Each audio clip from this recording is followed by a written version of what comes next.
Hi, everybody. I just wanted to come live and talk a little bit about buying an accessible vehicle compared to buying a regular vehicle.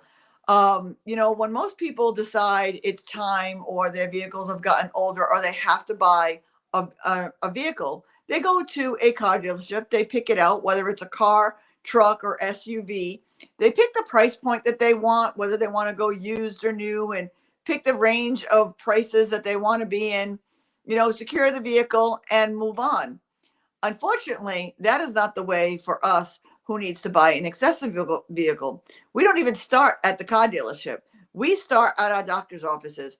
We have to go be assessed by our doctors to make sure that our range of motion and everything is good in order to drive a vehicle. It's different whether you're a quadriplegic, paraplegic, or whatever your disability is. That is all different. They then give us a prescription. We take that prescription to an assessment place, which they do not have one here in Rhode Island. We need to use ones in Massachusetts. They assess us to make sure that the controls that we would need, that our doctor says that we would need, are actually able for us to drive. They will take us out, they will test drive us on a bunch of different vehicles. But right now, the place in Massachusetts that their job is to assess doesn't even have a van to assess me on. So that could be a 3 to 6 month waiting period just for them to get the proper vehicle that they need to assess the disabled community on.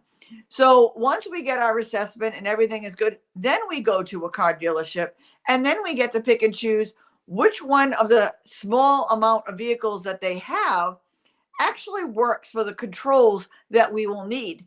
That usually narrows us down to like one or two vehicles to pick from. We don't get a choice of our price range because most of them start, even a used vehicle starts in the $50,000 to $60,000 range. A brand new one is in the $80,000 range. It's not really the vehicle itself. It is the equipment that goes into the vehicle that is the issue. That can range anywhere from $30,000 to $40,000 of the different equipment that is needed. But these vehicles are so important to us. We want to drive and be able to get to everything we have. The other difference is being a regular driver, you could borrow a friend's car. You could call an Uber or a Lyft. You could call a friend just to pick you up and take you to anywhere you need to go. We don't have that luxury. Here in Rhode Island, we have one wheelchair accessible van in the entire state. Uber or Lyft is not an option for those of us in power wheelchairs. The other problem that we have is we need to be 3/4 of a mile in order to use the ride program that they have, which is very limited. It picks up early, drops off late, never on time. It is an issue. And yes, it's an option, but sometimes it's not always a good option for especially those who have jobs. So there's a lot of hoops that we would have to jump through if we were to use something of that nature. But we can't just go wherever we want. I have a larger power wheelchair that I may be able to get on a bus, but if it's a crowded bus or there's too many people on the bus or in the way, I can't turn around. I can't get in and out of the bus. It is very, very difficult for me to maneuver, and why we need our accessible vehicles for as many of us that can drive to drive. I am on day 82, I believe, at this point of being trapped in my house. We end up taking means that are not the safest and not the best way to get us out, not only for our disability or for our body. Like for me to be all day in my manual wheelchair, I am risking injury. I am risking pressure sores. I am risking a whole bunch of things to my health, not being in the proper wheelchair that I have every day. It's just going to prove that even if you had the means to buy a vehicle, you still have a lot of hoops that we need to jump through, and we needed to bring it to everybody's attention. This is why RAMP, Real Access Motivates Progress, works so hard to raise attention to all of these issues, because it shouldn't take us 30, 60, 90 days or more to get a vehicle like everybody else can go out and do the same amount of work in a week's time.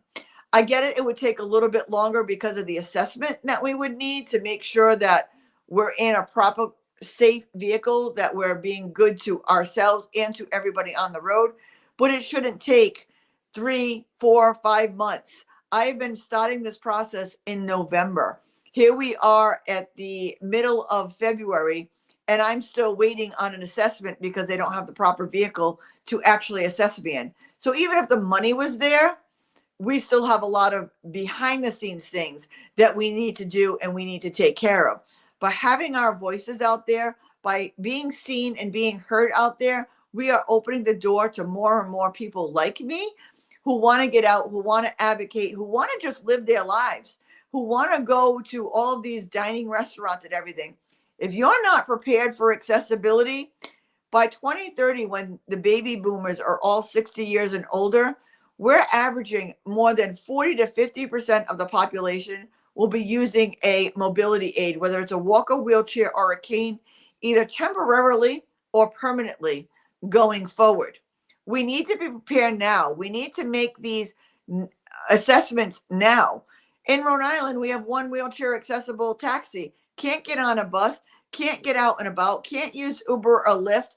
I am extremely limited, can't call a friend to take me out. We're extremely limited and we have a lot to offer. So these are just a little bit of information to think about and let you know. Be thankful for what you have, because tomorrow you could end up in this amazing community just like I did in 5 short minutes. So think about it, help me advocate for it, and help me reach the goal so I can help more and more people live their dreams and live their best lives now. And don't forget, don't just sit there, make a difference. Have a great day, everyone.